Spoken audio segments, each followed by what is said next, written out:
Welcome to the 52nd episode of our podcast series for advisors considering the independent space. Today's episode is LPL Reinvented, Going Beyond the Traditional Broker-Dealer Model, a conversation with Rich Steinmeier and Marc Cohen of LPL Financial. I'm Mindy Diamond, and this is Mindy Diamond on Independence.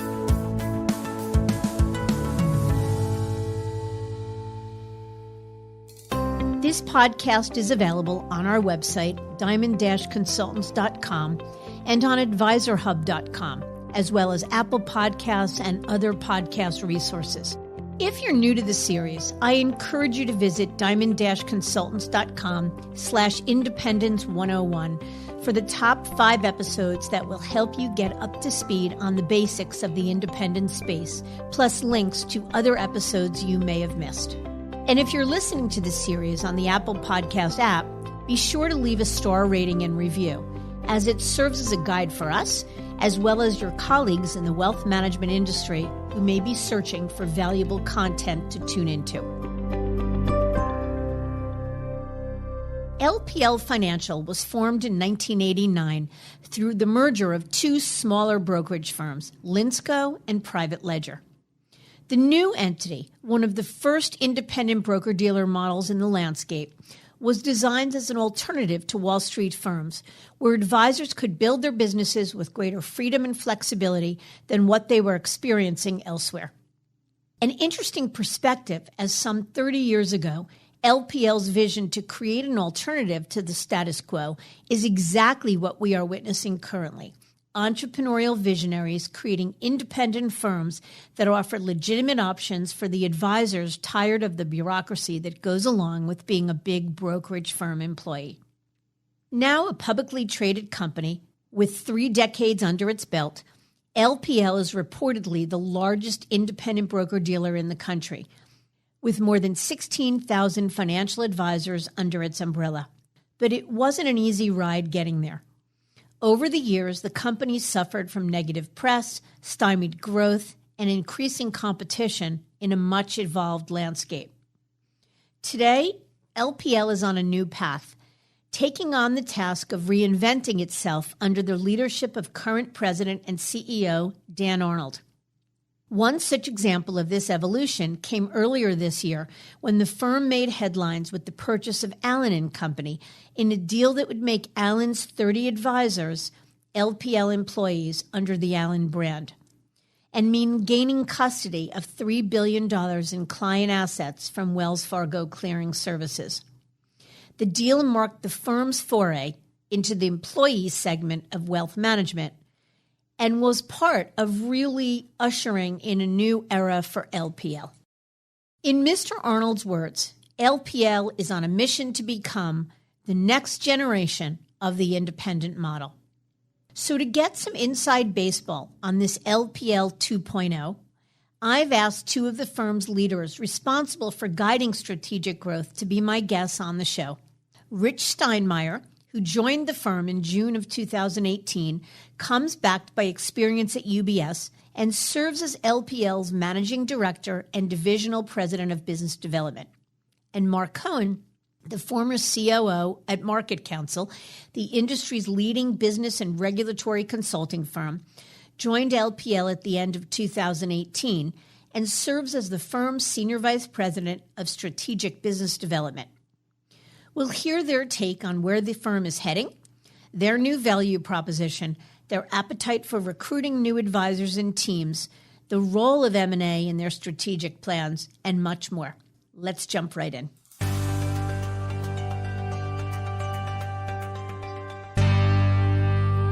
So, Rich and Marc, thank you so very much for making the time out of your busy schedules to join me today. Thank you, Mindy. Yeah, absolutely. It's great to be here. Great. Lots to talk about, so let's jump right in. So LPL, we know, is celebrating its 30th anniversary, which is extraordinary, actually. But in the last 3 decades, there's been a whole lot of independent broker-dealers born and a huge expansion in the independent space. So tell us a little bit about LPL's value proposition today and how it differentiates itself. What's its elevator pitch? 3 decades is quite a long time of being pretty consistent in the industry, of driving for serving the needs and understanding the needs of independent-minded advisors, being innovative, making investments into platforms, trying to drive change in the industry. And I think if you take that heritage and think about how that heritage extends, I think we see that manifest itself today in what our value proposition is. What do we stand for? We stand for serving independent-minded advisors, supporting those advisors so they can support their clients, committed to making consistent investments in our platforms, capabilities, infrastructure. And what I think that culminates in is what I call uncompromised independence. The capabilities of the biggest players in the industry, the intimacy of knowing them locally, but also serving them in the ways that advisors actually want to run their own practices and allowing them to actually use that, how they drive their practices to thrive and not bind them into constraints that we want to see them drive their practices in any way. So we keep that spirit of independence, but supported with a tremendous amount and a commitment to investment and knowing those advisors. Yeah, it's interesting as the industry landscape has evolved, and most importantly, the independent landscape has evolved. What we find is that an independent broker-dealer or custodian has to be about so much more than just investment platform. And I think that's what you're talking about. But let me ask you, both of you are recent joiners to LPL. Rich, you from UBS, you just said 13 months ago. Marc, you, I believe in December or so. So let's talk about your backgrounds prior to LPL and what made you join the firm. Marc, you want to go first? Yeah, absolutely. So to your point, I joined LPL December of 2018, coming up later this year on my first anniversary. But I grew up in the RIAA space. I was working with Marc and Counsel, leading business and regulatory compliance consulting firm, and helping to run that business, everything from the internal operations to really more excitingly for me, working with some of the leading, most successful advisors in their transition to independence, typically from the wirehouse space, launching a small business, launching their RIAA, and then growing that. And that's what drew me to LPL, was the opportunity to be able to expand the way that I saw that we could support these small businesses. Got it. And what are the things that you did at Market Counsel that really transfer into this role that you think made you ideal for this role at LPL? So I think we can look at it from two different perspectives, both the idea of running a small business and being on the inside of that small business experience, I think puts me in a really strong position to empathize and put myself in the shoes of the advisors that we work with and to be able to help them understand what it takes to run their own small businesses. On the flip side, working with some of the most successful advisors through their transition, everything from the evaluation of what is the best business model for me to operate within, to that actual transition of businesses typically, and then ultimately the growth of a successful organization has given me great purview into a lot of the solutions that exist in the space, but also the inner workings and the mindset of these advisors through that journey. Great. Rich, you came from UBS, so that's an interesting background, and we're watching this enormous, it started with a migration of just advisors to the independent space, and in the last couple of years, we've seen a tremendous uptick in the number of wirehouse leaders migrating toward independence. So let's hear about your background and what made you join LPL. Yeah, I have a little bit of a non-traditional background. So I actually started at McKinsey. I was a management consultant for a number of years and then had gone to work at Ford. So I'd worked on factory floors. I had served Caterpillar. I had worked with Steelcase and big manufacturing companies. And then I had the privilege to actually go to Merrill and was one of the leaders as we launched Merrill Edge. So I learned a lot about and had great appreciation for financial advisors and how to support them. I then moved over to UBS and ultimately culminated in being the chief digital officer there. But the truth of the matter is, during that entire journey, one of the things that really resonated with me was the actual fortitude, the drive, and the entrepreneurial spirit of financial advisors. And I loved working with financial advisors when I was at Merrill and at UBS. And one of the things that was most striking to me was when I had the opportunity to talk to Dan Arnold, our CEO, about joining LPL. He just kept referring to his clients, our clients, our clients, our clients. And our clients are our financial advisors. there's a clear distinction at this firm. We make no claim to the end investors. And so for me, this concept of serving financial advisors, unambiguously supporting their practices with no conflict of interest about their end investors, for me, it was a purity of a way to serve. And then you marry that with a firm that is committed to learning and listening and taking that listening and embedding that into making investments in supporting advisors and making it easier for them to do business. And I was just blown away with the opportunity. I can tell you, Mindy, I sat with my fingers crossed hoping I would get this role. Interesting. That in and of itself represents a major shift in the industry. For years, again, it was only the advisors that were breaking away from the major firms. And the leaders at the major firms were vested in saying it's only the loser advisors. It's the advisors, planned attrition. It's the ones we wanted to lose that are going independent. And then all of a sudden in the last number of years, we're watching the leaders join them, and not only join them by default, but joining them, as you say, by design. You mentioned, Rich, Dan Arnold. So let me ask you a question. Dan Arnold is this new CEO of LPL, not so new anymore, joined in 2017. And I know you both think highly of him. So, Rich, what is his strategy for the firm that has you both so strongly bought in? Let me give you two ways. I'll start with the strategy. So the strategy that Dan's articulated for the firm and that we are embracing is, one, let's extend our participation to meet advisors where they want to be met. So that is, obviously, you know our heritage in the independent broker-dealer space, but we're no longer just an independent broker-dealer. We actually aspire to serve advisors as they want to be met. So sometimes that may mean that they want to be employees. And so that means we will serve independent-minded advisors through the employee services. Sometimes it may mean that they want to forge out and start their own RIAA, and we want to support them in that space as well. So let's meet the best advisors in America, and let's meet them where they want to be met, and let's evolve our capabilities to support their varying practices. That's first. Second, let's actually create a world-class client experience. Let's make the investments in the tools, capabilities, technology, infrastructure, our service organization, so that they get an unparalleled support. And then third, and actually I think this is a pretty distinctive part of our strategy, let's actually extend our participation in the value chain. Let's help those small business owners get professional management. Let's help them get marketing services, CFO services. Let's help them do lead generation. Let's help them think about the capital they need to grow. And if we can do that, we don't actually have a vendor relationship. We have a trusted partner relationship that is critical to helping folks grow. That's the strategy. The second part is Dan is a unique individual. I mentioned I worked at McKinsey. I've worked with over 30 CEOs. I've never met someone with the competitive spirit, the ability to be humble, this servant leadership characteristics of really listening to our clients and actually always wanting to hear what they need to say and never doing it with skepticism, always doing it with honesty and integrity. And he's a rare breed. And I got to be honest, it is thrilling to actually get to come to work every day and work for him.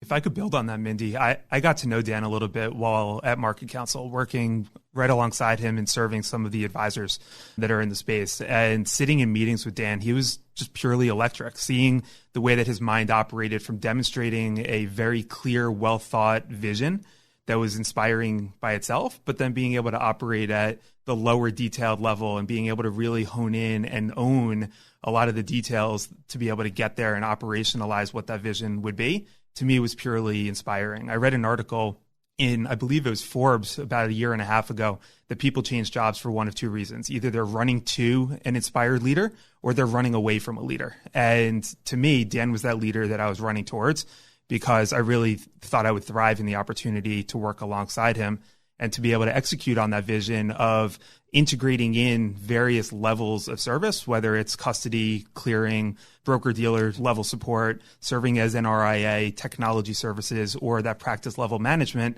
to be able to help someone run a sound small business, to me felt really inspiring. So it makes sense to me, given what you're describing about Dan, why it would make sense for both of you to want to join. But do you think that the charisma or personality or skills of the leader really play into how an advisor should think about vetting an independent broker-dealer? So in other words, if you line Dan Arnold's LPL up against every other independent broker-dealer out there, every reputable independent broker-dealer out there, does Dan Arnold himself, should he weigh into an advisor's decision? Should Dan Arnold? Yes. One, because you know the firm's going to be well led. You also know that the firm is going to attract the best talent. I didn't leave the wirehouses to go to the independents. I left a firm to join a firm led by one of the best leaders I've ever had the experience of getting to know. But that's not the only reason. Ultimately, if Dan is ineffective at cascading his leadership, his cultural perspective, his vision to the firm, then I would tell you, no, you shouldn't join that firm. But the truth of the matter is, if you look at, and hopefully through part of this conversation, we'll start to reveal, the composition of the leadership team at LPL is made in the image of that leader. And so you see that cascading throughout the organization. You see us articulating a mission statement, which is we say we take care of our advisors so they can take care of their clients. We have that cascade into our values, and that is cascaded through the whole organization. We're actually in the throes of a 3-year cultural transformation to make sure that we are humbly listening to our clients and taking that input and reflecting that into the firm. So in a word, yeah, you should take that into consideration when you think about, as an independent advisor, what firm you're going to join. So, Marc, Rich just mentioned in the midst of a cultural transformation. One of my questions is actually, so how has LPL's value proposition changed? How will it continue to change over this 3-year transformation? And how has it changed in terms of what they deliver to their advisor clients in the past 3 decades? Having been in this industry for quite a while and being familiar with LPL, I think the notion that LPL is the largest independent broker-dealer, which is that catchphrase that you consistently hear associated with the brand, is one that probably doesn't tell the full story. And so if instead you look at the idea of a value proposition that's comprised of 5 key areas, you can serve as a broker-dealer, you could serve as a custodian, you can be the RIAA and offload the regulatory compliance risk and burden from an advisor. You could be their technology provider, and you can be a practice level support system and leader for their organization. When you integrate those together, you put yourself in a spot where you can really support any independent-minded advisor who wants to go out, be able to achieve a position where they're serving their clients free of conflict, and position themselves in a way where they know they're putting their clients in a position to be well served because of the partnership that they have with LPL. So let me piggyback on that for a second. LPL, known as the largest broker-dealer. What you've got now is a potential breakaway population, a population of wirehouse advisors that are looking at independence because they want to get away from big and bureaucratic. How does the description or the imprimatur that LPL has as the biggest broker-dealer, how does an advisor get past the notion of another big bureaucracy? I think there's a lot that goes into that, where independence is the first piece of it, right? So we are staunch champions of independent advice. And what that means to us is that the advisor can brand themselves how they want, they can serve their clients how they believe is best, and they have full control over those relationships to make sure that their clients are aligned against the best solution set. So if they wanted to take their clients and go out the door to find another business partner, they'd be able to do that. What that means for us is that we need to make sure every single advisor feels a distinct value from the relationship with us. So along the lines of the cultural transformation that Rich referred to a little while ago, we've also gone through a service transformation, one where instead of an advisor feeling as though they're one of many, they're one of one, and they're served to their needs based on our service team with dedicated consulting services available for them, a smaller community that they're able to partner with for these business services that we've referred to along the lines of marketing, technology, CFO services, and even administrative staff, where they're suddenly building a small community of folks at LPL that they rely upon heavily for all of their needs that are dedicated to get to know their business effectively.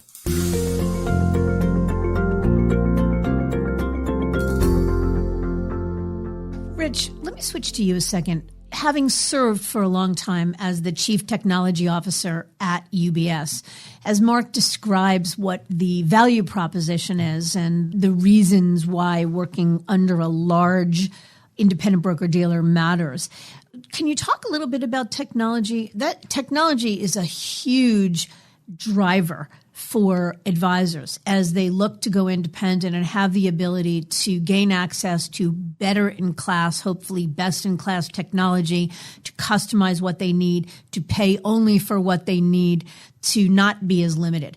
So focusing on technology for just a minute, how do you believe that technology in the independent space in general, and then specifically at LPL, compares to the technology at UBS and then the wirehouse world in general?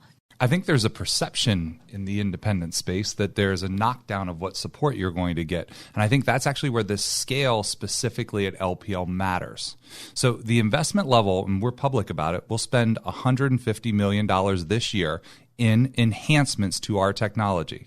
That is why when you think about independence, a lot of times folks think of very small players who don't have the ability to invest. If you look at the investment levels that we're making, by and large, on average, you're going to see us making an order of magnitude, at least an order of magnitude more higher level of investment in technology. Because actually, we agree with you. The technology is the driver of what delivers the advisor experience. And so if you look over the past 4 years, you'd see that we actually grew our technology investment from $67 million to $150 million.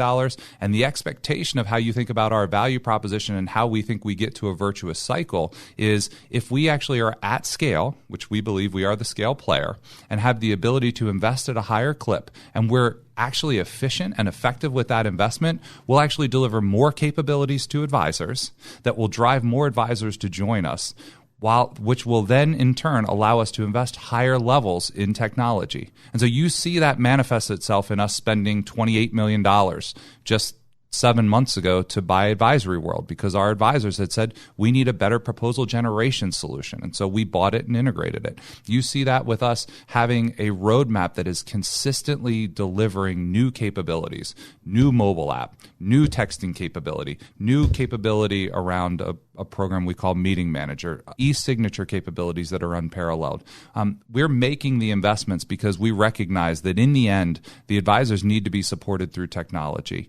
And I would tell you, having that background, I don't think there is any compromise. In fact, I would tell you, as you look at the competitive set, I would put our sets of capabilities up against anyone in the industry. And Mindy, one of the things that's really unique about independence and has helped this area of the business thrive is that cottage mentality that's emerged over the last decade or so. And so the smaller providers really have led the way oftentimes with innovation and have put us in a position where historically advisors were able to not receive what they could in the wirehouse the same that they could in independence because of the level of innovation and how nimble some of those smaller providers were. I think what we're starting to see now is that it's not just about features, but it's also about the efficiency that drives through integration. And so as a result of that, you'll see LPL, for instance, as Rich alluded to, going out and acquiring an Advisory World to integrate in some of that innovative thinking into our core technology set in a really deep way.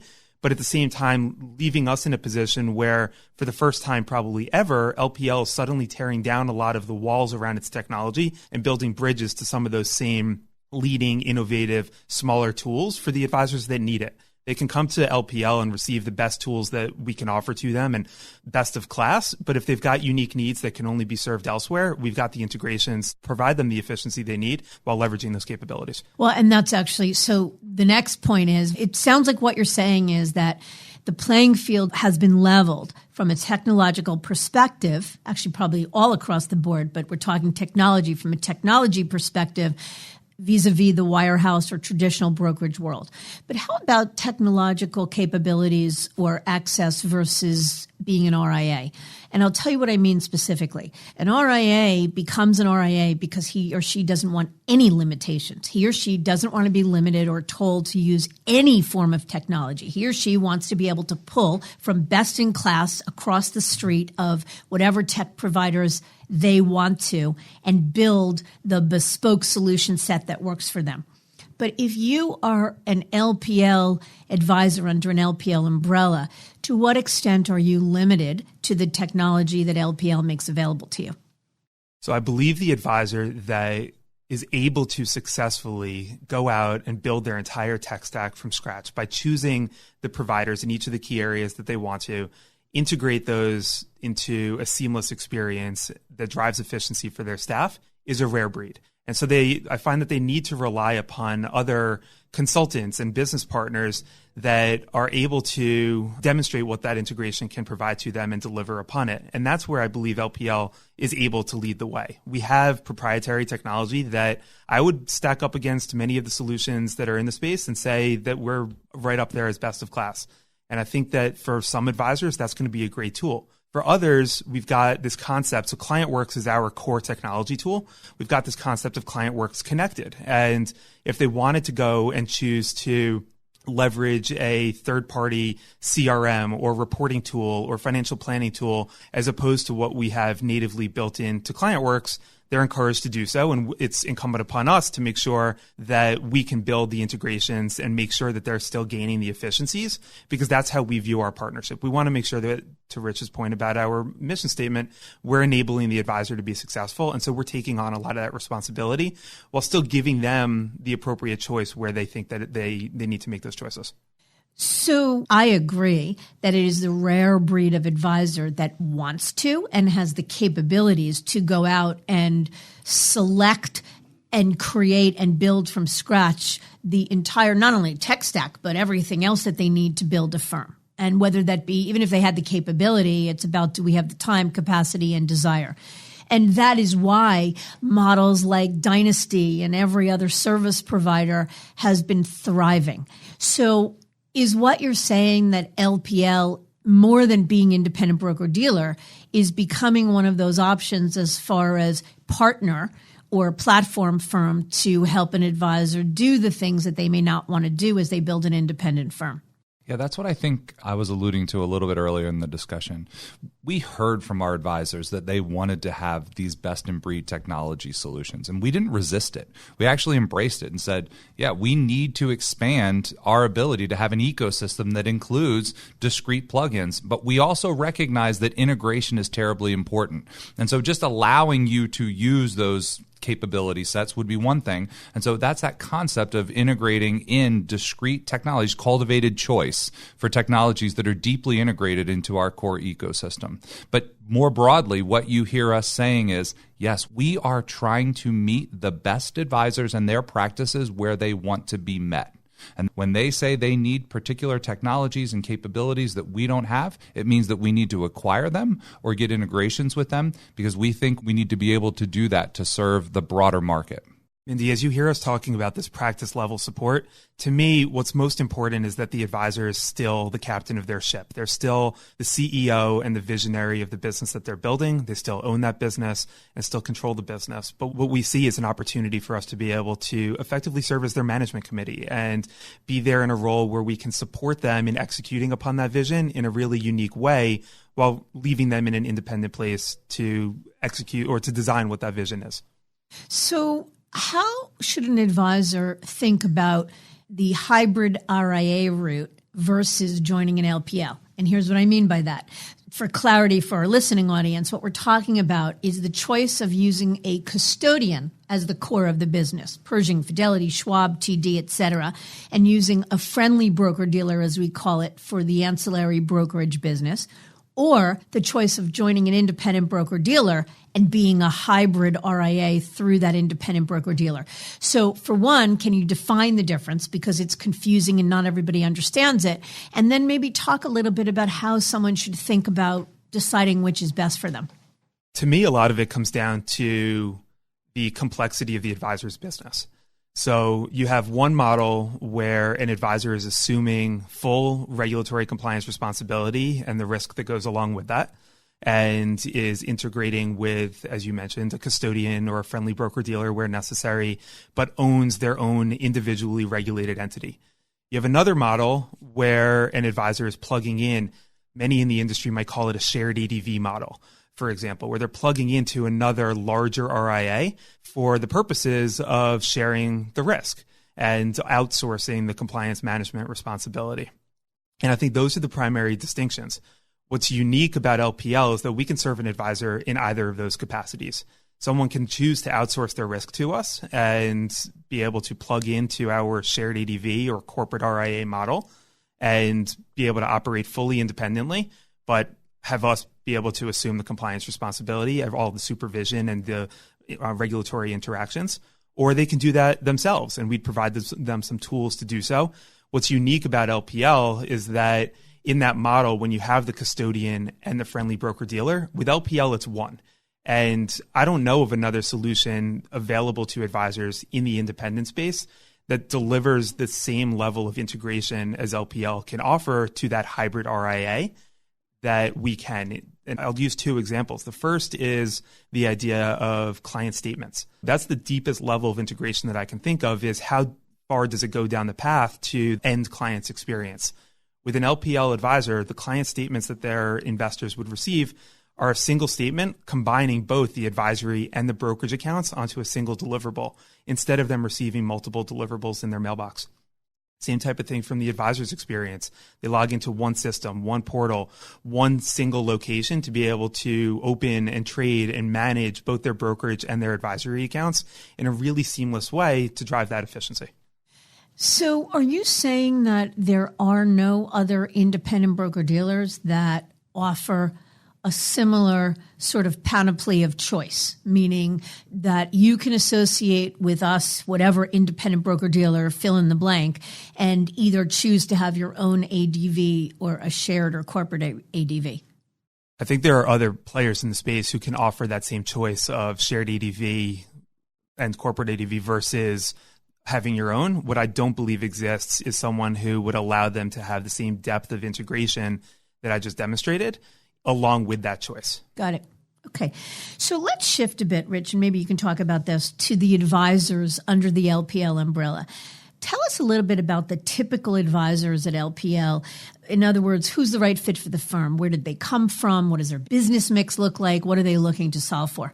Yeah, it's an interesting question to answer. When you have 16,300 advisors, you get a whole different set of makeup of practices and compositions. And I would say, what do they have in common? The truth of the matter is that there is a common core tenet, which is they're independent-minded. They want to not be directed. They don't want to be told what to do. They don't want to have indicated to them, this is the banking that you've got to do, or this is the level of technology that you have to adopt, or this is the minimum account size that you need to have for your clients, or this is how you're going to run your practice. So it starts with a sense that there is a practice level knowledge and perspective that I want to run my practice. I have a sense as how my practice will run best. But from there, I think when we think about who this resonates with, it's with folks who are actually looking for a full set of support. And that means folks who are looking for that integrated technology solution where they can add on or change if they want to, but also want to have the support of a financial planning desk, want to have the support of a 50-person research team, want to have the support of having the ability for when you have a high net worth client and you want to do a client briefing in the home office, that's available to you, right? Want to have robust advisory platforms. It's really this concept of, I want to run my practice, I want to be independent, but I do not want to compromise in my partnership. And that's what I think you see resonating in the marketplace. And it's why you see 2 times as many advisors joining LPL as the next closest firm. What does, in terms of size, in terms of assets under management, and in terms of background of the advisors, what do they look like and where are they coming from? They're kind of all over the map. When you've got a community of 16,000, there's a lot of people there, and they represent a really diverse segment of this industry. You'll have some folks who run multidisciplined businesses where they do financial advisory, but maybe they also run an insurance business or an accounting business, and they do work with LPL on the financial advisory side. And you've got others who have really substantial financial advisory businesses. As Rich said, we've got 16,300 advisors, and we have over $700 billion of assets in custody. And so the math equates itself in terms of where averages lay out. But I share that background because I don't think that tells the full story. And I also think that what's really intriguing is that with the levels of integration we've talked about, so the brokerage, the custody, the technology, the practice level support, we've seen a really true lift of the profile of that advisor to attract the higher end of the market, the larger, more established advisors, to the point that this year we've shared with the public that several multi-billion-dollar teams have come and affiliated in some capacity with LPL after having left a different model. And that's not something that we would have said years ago. Yeah, well, so you took the words right out of my mouth. So historically, the independent broker-dealer space in general, and LPL specifically, was thought of as being for the advisor with, say, an average of, I'm making this up, 200 million, 300 million, 400 million. It does feel fairly new that, generally speaking, billion-dollar teams are moving in and around the independent space, and more specifically to an independent broker-dealer. So what do you think that's about? I think first and foremost, it is about, I expect my practice to be supported with a partner who has the capital, the consistency of a management team and an approach that is, I can see the investment levels that you're making, and that is consistently committed to the business. And so there's this element of, I continue to refer to it, but I don't want to compromise. I'm big enough where I expect to have the same levels of support while I still get to run my own practice. And you see, we stand firm with those capabilities, but we also are coming forward. And I think you hear us, talking even today a little bit more straightforwardly about, we want to serve larger practices. And so we're building capabilities. We're evolving capabilities. We're bringing folks in like Marc Cohen from Market Counsel to build a set of capabilities and an understanding of those larger teams and what their discrete needs are. And what is that kind of virtual management team that you need to augment your capability set. We're building and providing all of those capabilities. And all of a sudden, teams that are of that size walk in and say, wait a second, I can come in here and I don't necessarily have to hire a professional management team. You can provide that to me through our business solutions capabilities, and you're willing to flex the way you work with me, and you're willing to allow me to bring in those third-party technologies, but that which you stand at the base level is already uncompromised. And I think you see this combination, and it's not just one thing. And by the way, as we look to acquire new practices or expand our practice, you will stand forward with capital for me. And you put that together, and it actually starts to build a pretty dominant solution. We feel really strongly about the momentum that we're getting, but more bullish about, as we continue to move into this space and see advisors and see that it's resonating with them, we feel really strongly about what this may look like this coming year and even a couple years forward. So what of the competition? Who do you think, either when you lose an advisor, when someone leaves LPL, or when you're recruiting and you're looking at $1 billion team and they've got a choice of every other independent broker-dealer, the RIAA space, the wirehouse world? What of the competition? I'd say I'd start with, when we're recruiting, more often when we lose is when we're not considered. And I think that's one of the things that we have to be straightforward about. This legacy of 30 years and what you had talked about, Mindy, is the perception of what LPL had been. I think there is still, that persists to a certain degree in the marketplace. And so more often when we're in conversations and advisors can understand our capabilities and we get a chance to actually speak with them, we win way more than we lose. But the thing that we have to change is, for those advisors who are larger, to understand that they should put us in the consideration set, because we've had a number of opportunities where we haven't gotten a chance, and by the time we get to speak with that team, they may be too far down the path.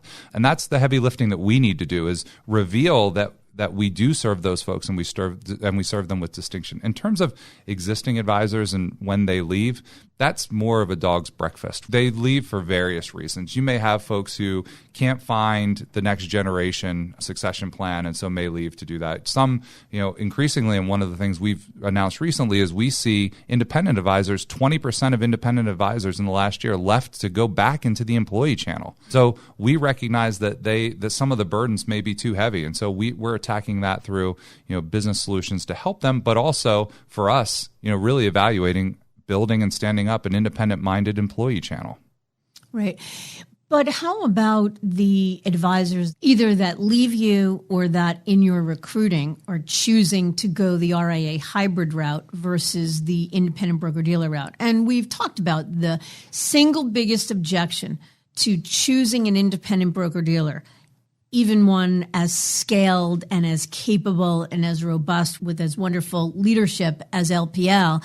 The single biggest objection or concern is any sort of limitations that the RIAA hybrid space offers just more flexibility and control.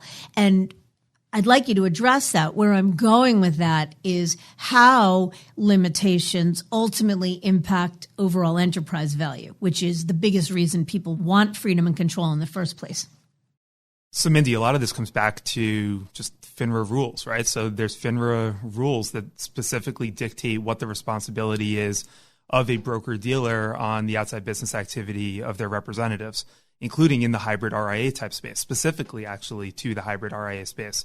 And there's firms that are out there that'll treat that in different ways. They'll scale up or scale down their interpretations of those rules, but the rules are pretty clear. And so what LPL has spent a significant amount of time doing over the course of the past few years, and I've been meaningfully involved with this since joining, is a shift of our cultural mindset from a risk standpoint, from risk averse to being risk ready. And so what that means for us is that we're opening ourselves up, and we've gone through a process of evolving the policies, the procedures, the workflows that advisors work through operationally to be able to lower the standard. The reality is that an RIA is operating at a higher standard of care than their broker-dealer colleagues are. Fiduciary versus suitability. And of course, we've got Reg BI coming through that's changing some of that, but historically. And the responsibility of the broker-dealer is to say, you've already implemented or executed upon this effort at a fiduciary standard, which is the higher standard of care. But now, because of rules purposes, we have to review it at a suitability standard as well, the lower standard of care. And so for us, how do we make that an easier experience for the advisor, given that we have assurances from a regulatory standpoint and a compliance standpoint that they've already gone through a higher level standard of care? Does that answer your question? So yes, from a regulatory standpoint, you're right. An advisor needs to decide whether they're ready to take on the ultimate responsibility of compliance and reg. And those guardrails can either be helpful or annoying. And so if you see them as helpful, great. If you don't, that's fine too.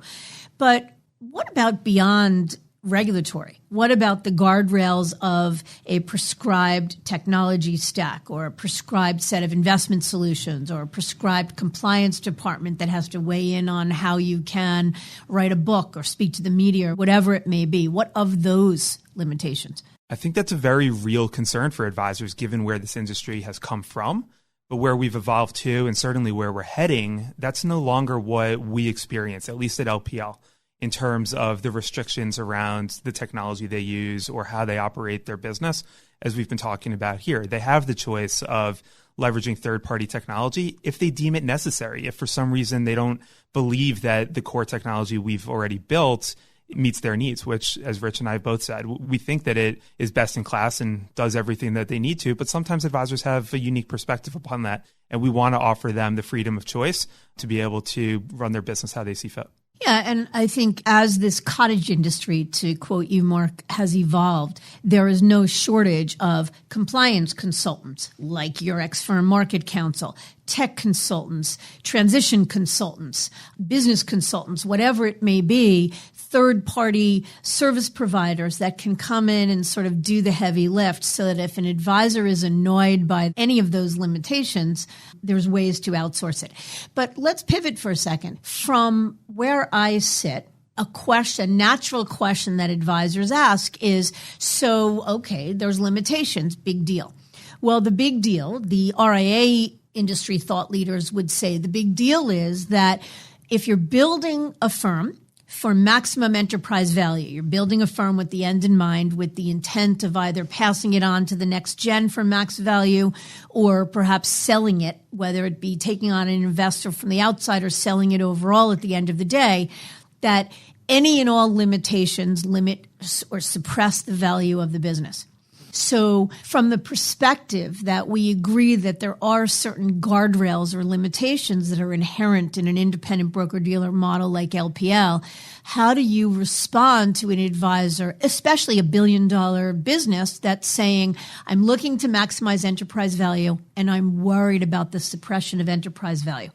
Let's start with this concept of guardrails, and let me flip that on its head and say, is there a value to have a partner who is supporting you with capabilities, capital, infrastructure that actually accelerates your growth? If the answer to that is no, then you should have limitless capabilities and you should run on your own and you should run as independently as you want to. If you actually can posit that I need help, I need capital, that I need there to be a foundational set of investments that continue to progress my business so that I don't actually have to worry about the regulatory changes, so that I can minimize the risk exposure. And if you believe that, I would posit that we can actually accelerate the creation of value to an enterprise first. Secondly, I think I would challenge into this concept that just because I own the RIA, I should place a higher multiple. This is about what is the real value of the mitigation of risk, or who owns the risk. And so I would tell you that we would challenge secondly into this concept that multiples are higher just because I actually own the RIA. This is an outsourcing of risk question at the heart of it. And so why would you say, because you chose not to outsource risk, that you should get a higher multiple? I think there are multiple things that I would posit to say, in the end, I don't actually agree with the premise. And so for folks who are trying to drive growth and want a partner who is going to stand with them and help them drive that growth and be driven to that growth because we both mutually benefit, I think I would tell you this is the best place to be. And let's be clear, there are some advisors who should be running their own RIA for various reasons. There are many other advisors for whom the responsibility around that risk just isn't a fit for their personality. And despite the fact that there are many firms that are out there, I happen to know one quite well that can assume some responsibility around compliance for them. The buck stops with the advisor and the owner and the leadership team of the RIA. There's no one that's going to be assuming that risk for them as long as they are separately regulated.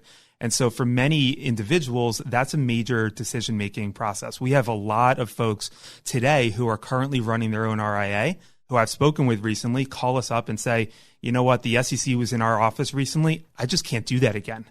And are looking at the opportunity of migrating towards the shared ADV or corporate RIA model. Yeah, I think you both just did a really great job of clarifying the real key question that comes down to, it's a matter of choice.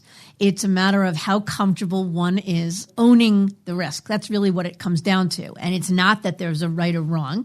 It's not that there's only one way. It's why Baskin-Robbins makes 31 flavors of ice cream. There are those that should be in RIA because they're ultra entrepreneurial and don't want anybody else to have any control. And there are others that just aren't comfortable with it, and that's okay too. Mindy, can I just hit you one thing there real quick? Please. Years ago, I worked at Ford. We were spinning out the parts division of Ford. It ultimately became a company named Visteon. And one of the things we were trying to bid on in the marketplace, we were trying to bid on fuel systems. And so think about that as like a gas tank. And the truth of the matter is there's catastrophic risk associated with a gas tank, because when gas tanks malfunction, they malfunction catastrophically. You lose lives, unfortunately. So for a company like Ford, as we looked at it, it was very hard for us to price competitively in the marketplace because there was into fuel systems because of the catastrophic risk. And what you saw was upstart competitors who actually priced the risk at zero, winning a lot of the business in the marketplace because they assumed they would actually just go bankrupt.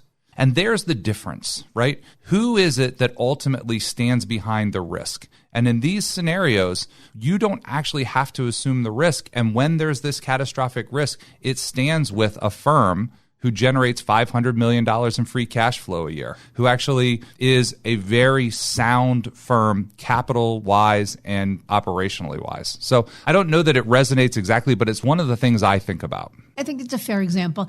And Marc, one more point about that.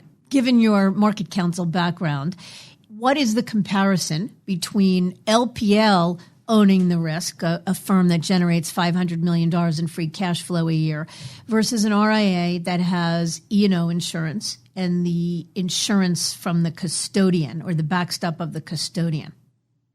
Any theory that the custodian, who's a great business partner to those RIAs, would assume regulatory risk on behalf of the RIA would be a misconception.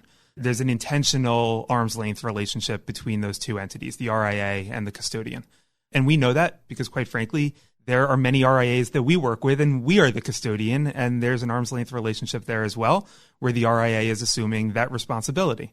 In a model where LPL can assume that responsibility in a shared risk model, we're taking a lot of that responsibility from the advisor by way of our supervisory controls, by way of providing enterprise level E&O insurance and other support mechanisms to be able to mitigate against that risk. Got it. So you talk about LPL as custodian. How do you believe LPLs as custodian stacks up against Schwab as custodian, Fidelity as custodian, Pershing as custodian, et cetera?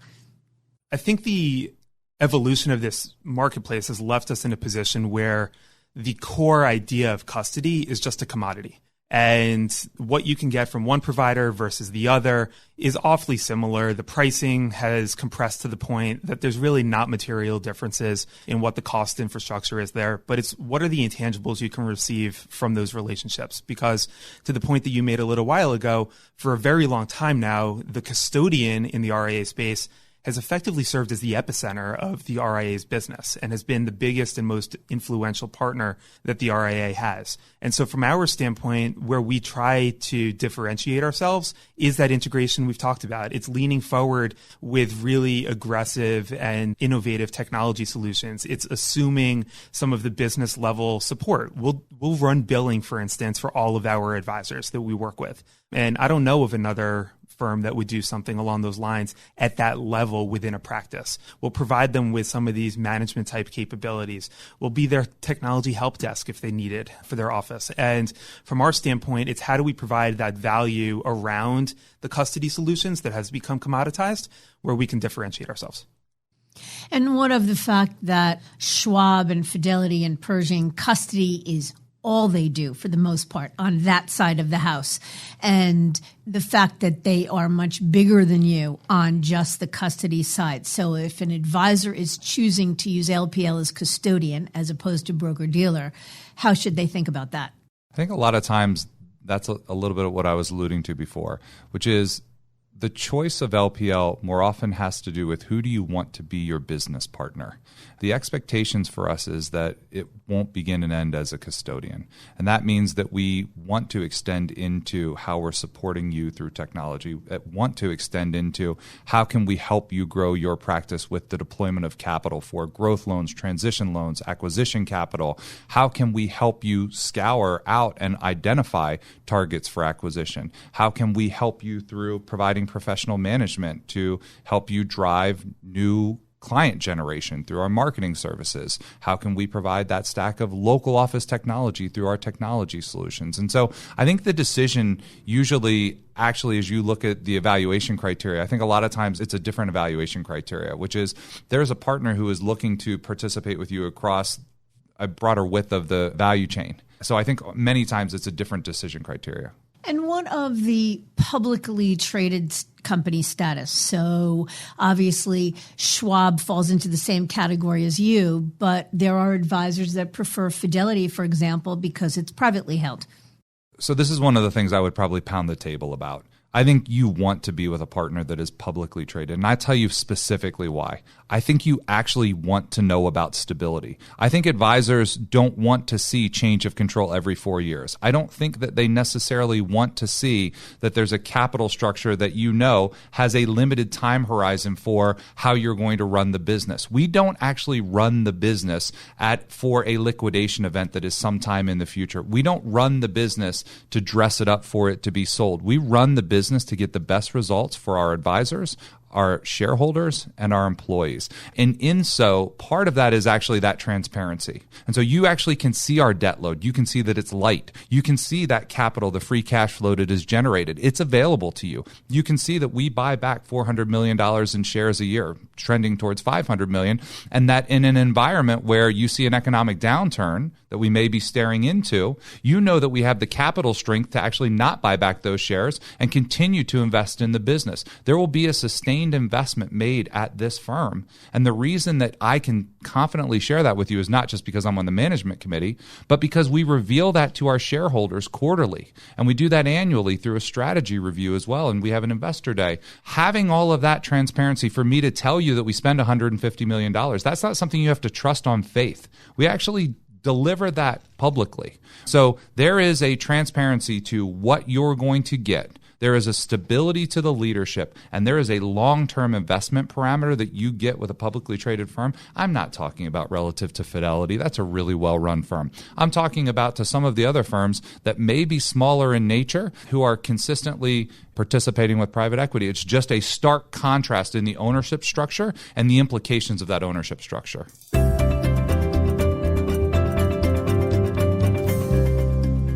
So before we take up too much more of your time, let me ask you one last question. Curious as to how you would counsel a prospective breakaway evaluating the independent space at this point. So we're talking now to an advisor who is currently an employee of a brokerage firm who is either has a couple of options, staying put, status quo, either taking their firm's retiring advisor program or just continuing to grow where they are, changing firms and moving to another traditional firm, and or going independent. What would you say to those folks? As we've been sitting here talking about, the entire landscape has been evolving pretty materially, and I think we'll continue to see an evolution.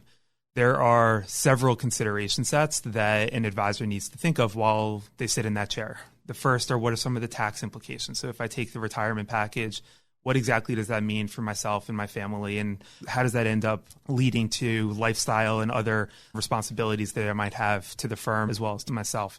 If I go and I start my own independent RIA, what are the responsibilities that I'm assuming as part of that decision? If I decided to go and look at a traditional independent broker-dealer, what are some of the limitations, as you've alluded to pretty strongly, Mindy, that I'd be signing up for and saying, okay, I'm fine with this in exchange for a certain payout rate? But I think that where we see the market evolving is a bit of a merging of different opportunity sets. And so if you take a look, for instance, at the legacy IBD model, one of the more attractive things that I've heard from advisors is the opportunity to gain independence as opposed to remaining an employee and being governed by that relationship, but receiving some form of economic incentive to be able to make a move and make it a little bit easier to make a move. Well, now suddenly there's opportunities where you have chances to make a move and not necessarily settle for some of those limitations that we've talked about, but still receive some form of economic incentive to make that move easier. We recognize that when you move firms, that there's going to be a time period where you have to solicit your clients. You have to wait for the first billing to run, then you get paid. And how do I manage cash flow during that period? How do I potentially manage the expense of startup related expenses? I have to go and I have to build out office space and buy technology and put up a brand. And that can be fairly costly to an advisor. How do I manage those expenses?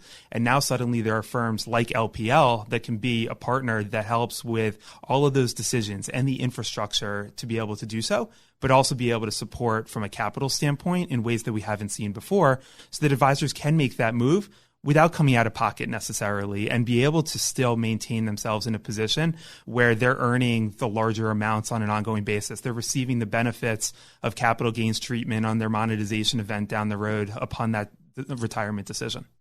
I have a quick answer.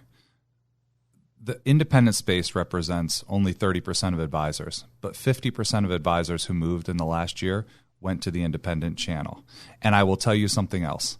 Where we dominate the industry is what I call second trade independence. Folks who actually went out of an employee channel, went to an independent, and realized they compromised too much. They thought they wanted to get to a small firm where they knew the president of the BD, and they realized the implication of that is, oh my gosh, look at all these things I don't have anymore. If you want to see where the center of gravity is for us, it is folks who made that trade and then went, oh shoot, I really love independence, but I don't like all these compromises, and that's when they end up with us. Yeah.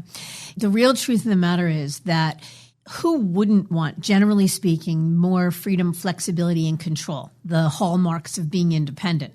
But before 10 years ago or so, no one had really figured out how to get at least a big team who had an enormous amount of unvested deferred comp that they'd walk away from, and just lived in a world where they're used to being compensated for making the move, being able to monetize on the way in. No one had figured out the two things that prevented people from doing it most often, which was money up front and a turnkey way to get there. And I think one of the most exciting things in the last decade is the industry has responded, and it sounds like LPL has for sure as well. We see a really significant trend for advisors who are starting to think about retirement and are envisioning what their life after their working career would look like. who suddenly are imagining, well, how do I potentially do a double trade here? How do I potentially make a move, monetize that move as you just alluded to, but then also in a relatively short period of time, monetize again, because now I have an asset that it's independent, it's been built to my vision, it's my business, I own it so I can sell it again. Yes. Thank you both so very much. It was incredibly enlightening, and I hope to continue the conversation. It's always great. And Mindy, thanks for having us. I know the podcast has really become a must listen for the industry. And so thanks for having us here.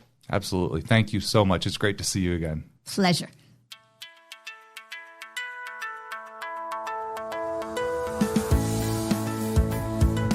Over the past 30 years, LPL has evolved well beyond the perception of your father's independent broker-dealer. It now serves as custodian, clearing firm, technology provider, back office support, and most importantly, business partner, all rolled into one. In our next episode, we'll be speaking with UBS Breakaway's Doug John and Bryn Talkington of Dallas-based Requisite Capital Management, who will share their journey to independence. It's a great story, and I hope you'll listen in. Until then, I encourage you to visit our website, diamond-consultants.com, and click on the Tools and Resources link for more valuable content. You'll also find a link to subscribe for regular updates to this series. And if you're not a recipient of our weekly email, Perspectives for Advisors, click on the blog link to browse recent articles. Feel free to email or call me if you have specific questions. I can be reached at 908-879-1002 or mdiamond@diamond-consultants.com. Please note that all requests are handled with complete discretion and confidentiality. Thank you for listening. I also want to thank Advisor Hub for sharing this podcast with their viewers and subscribers. This is Mindy Diamond on Independence.